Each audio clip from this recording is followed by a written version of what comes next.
What's up, everybody? I hope everybody's doing well. I hope everybody had a great Thanksgiving feast. I know one person that did for sure was Derek Carr of the Las Vegas Raiders against the Dallas Cowboys.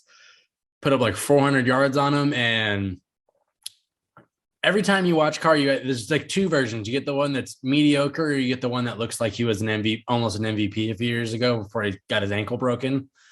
But Dallas's defense got absolutely shredded by that guy up and down the field. He had almost, like I said, he almost had like 400 yards. The game did go to OT. It was a really, really good game. Turned out 36-33. The Raiders pulled off with the last second field goal that was aided by Anthony Brown's fourth defensive pass interference in the same game. He had probably the worst day you can have at corner, besides maybe getting burned for 5 touchdowns. But yeah, he had a rough go out there. But Carr was throwing dimes. It seemed like every pass that he threw was like right on target or only where his receiver could get it, which, you're putting your team in a good situation to win there. Hunter Renfrow was legit. He had like 140 yards. The person I thought that was going to be the biggest key for this one was going to be Josh Jacobs, because I don't know why, but this season they just haven't incorporated him as much as I would have liked. And this game, he ended up getting like 25 touches, and he did very good with them. He had over 100 yards. He had a touchdown. He was excellent. Pretty much anytime you needed him to be, he showed up. And obviously that helps Carr, because the defense can't just pin back and blitz him every single time. If they got to worry about the running back getting out of the backfield, they're getting by them. And then obviously, Darren Waller got hurt like in the middle of the game, so he was out.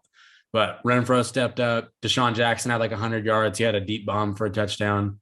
The whole Raiders team just looked like it was like in sync today, which, the team has gone through a lot this season. It's been drama filled. They've just been brutalized by some injuries and stuff like that. And then, of course, the Henry Ruggs incident and losing the coach. It's just been all over the place for them. So good for them to get a dub. Obviously, it's not the easiest of circumstances. They went into Dallas, beat a very, very good Dallas team. I hope people don't get that mixed up. Dallas is very good. But today they just got beat, plain and simple. They started off slow and then could never just get the wheels on track enough to get all the momentum and then take over the game and, have one of those Dak Prescott led comeback game-winning drives. But I'm not going to blame too much on the offense. The offense was pretty good considering they were down Amari Cooper and CeeDee Lamb, their 2 top weapons. Gallup had like 100 yards, which is good for him to get back into the flow. He's been missing most of the season. The one thing that I was kind of like bummed about is they don't really run the ball as well as you'd hope they would. They have a pretty solid O-line, and then their quarterback's throwing over 300 yards. You'd think they'd have a little bit better running game, especially with Ezekiel Elliott, but he's averaging almost 5 yards a carry on the season, but it's not the same Zeke as it was in the few years before, if that makes any sense. But they played all right. They just, they didn't really have any turnovers or anything like that. They just could never get the wheels going and get everything rolling along, which, Oakland did, or not Oakland, Las Vegas. Jesus Christ.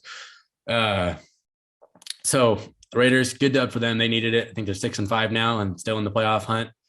And if they would have gone to 5-6, it probably would have been wraps on their season, especially against a really tough opponent. So pulling that one out, super clutch. Derek Carr, MVP level game. That was incredible. Absolute gem of a performance when your team needed it. So kudos to him. And hopefully he gets a nice Thanksgiving meal or something afterwards for his great play. Anthony Brown, not so much. Hopefully you can step it up and have a better game next week and bounce back from it. Hopefully, like most good corners will do. But enough about that game. That game was fun. Game-winning field goals and all that stuff. 5,000 flags.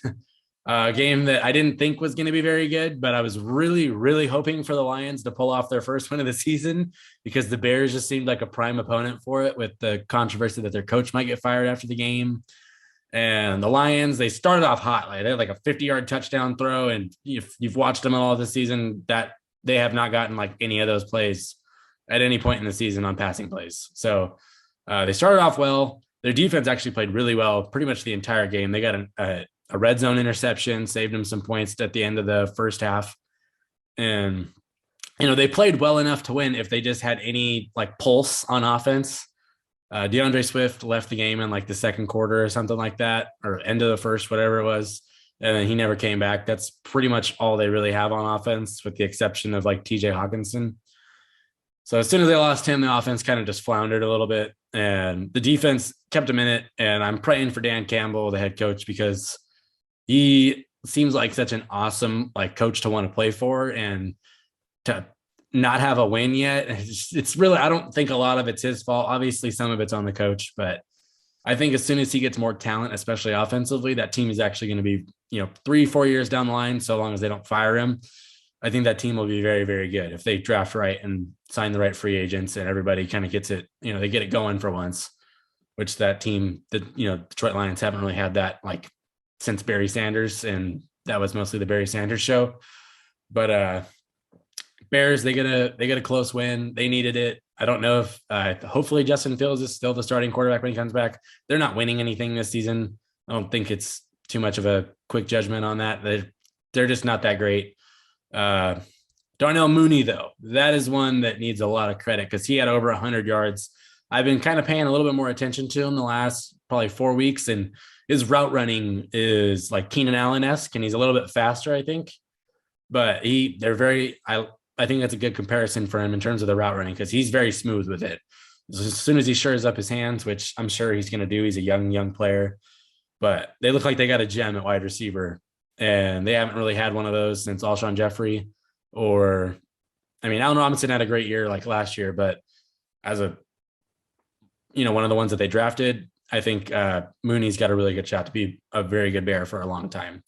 Good win for the Bears, though. They should have won. They needed to win. You're playing probably the worst team in the NFL. You can't lose those games. You have to handle what's in front of you, and they did that. So good for them. The last game, I didn't really watch it much because I kind of knew it was going to be a blowout. The Bills and the Saints. The Saints just don't have a quarterback, and Kamara didn't play. Mark Ingram didn't play. Michael Thomas has been injured for 2 years now. They're just wounded on offense, and they don't have a quarterback. It shows you how important Jameis Winston actually was to their success early in the season because he was actually playing moderately well and doing enough for them to not lose games. So I think the Saints, it's just as simple as it's just not a good year for them. They're in the wild card or something like that, I think. But I don't think them making the playoffs is going to do anything for them. They should probably start looking towards next year.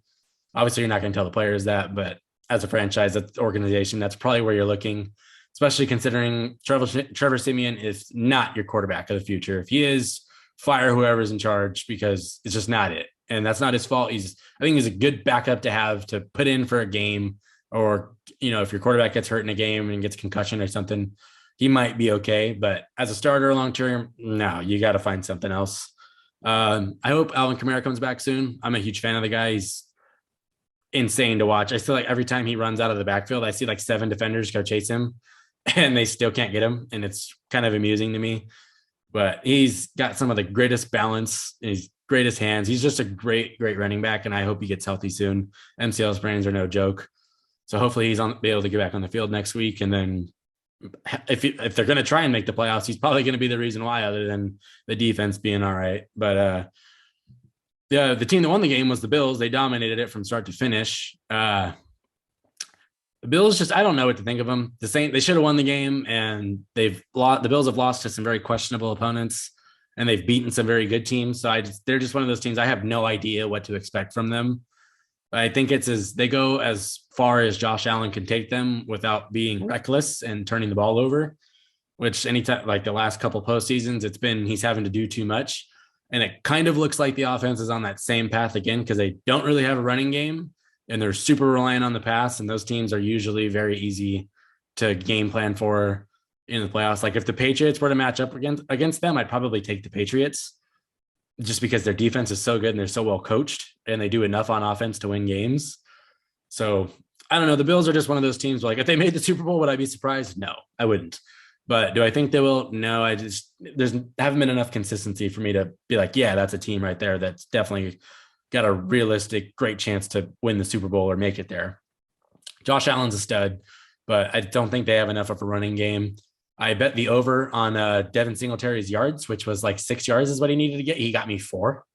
So big fat L right there for me. And that sucks, but there's nothing much I can do about it other than hope for the next time I bet on him, if I ever do again, and if I don't learn my lesson or something, that he does what I hope he does. Their defense is solid. I mean, they had a Jonathan Taylor last week, looked like he was the Incredible Hulk against them, but Jonathan Taylor's a stud. So I think that's more of a achievement for him than a knock on the Bills defense. Uh, the Bills they're all right. I'm hopefully they can get more consistent and be more of a team I can believe in, because they definitely have the talent to do it. They just for whatever reason don't always have this amount of, they don't play with 4 quarters all the time, or they drop a game that they should have won. And it's really hard for me to trust them, and I just can't do it. But yeah, Saints, quarterback sucks. It's not going to happen. Best players out. You're not going to win many games. Bills handled business. Bears, you handled business. Raiders, great clutch win. They really needed it. Biggest takeaway from today, though, Derek Carr feasted on Thanksgiving, and I'm happy for him, because if anybody knows the Raiders fan base, it goes, the Derek Carr fans and then the Derek Carr haters. They're never together on anything, and they're always spread apart. So the fans of Derek Carr right now are probably feeling really great going at it on Twitter with the people that aren't believers in him, they're probably brawling, but he played great, 400 yards, MVP of Thanksgiving, in my opinion. He deserves it. Good for them.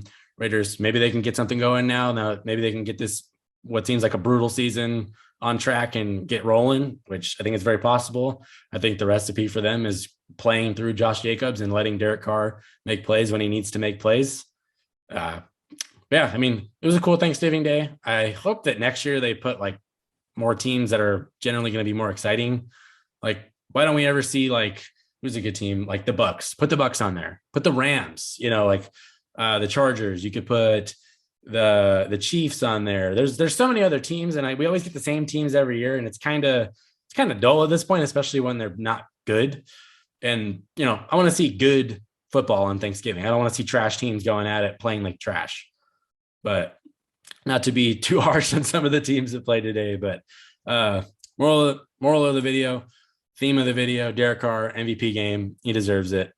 With all that being said, hope everybody has a great rest of their Thanksgiving or whenever you're viewing this. Hope you have a great day, and peace.